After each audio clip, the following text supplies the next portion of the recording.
pearl white mugs ng Samurai Paint. Tuturuan ko kayo mga samurayan kung paano ma-achieve ito.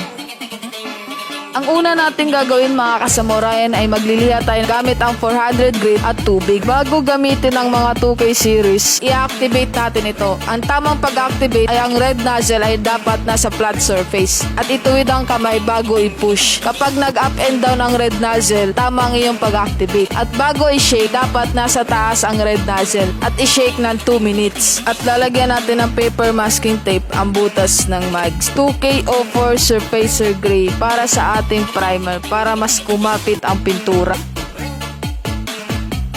Pagkatapos natin patuyin ng 2 oras ang 2K04, ililihain natin ito para mawala ang gaspang. Gagamit tayo ng base na 2102 white para mas ma-achieve natin ang ating top color. H196 pearl white para naman sa ating top color. Para naman sa top clear natin, gagamit tayo ng 2K01 clear para mas mag-glossy ang ating top color.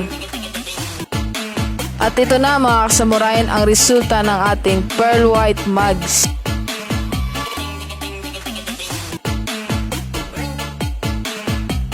At meron pa rin tayong buy one take two samurai promo, kaya bilhin na!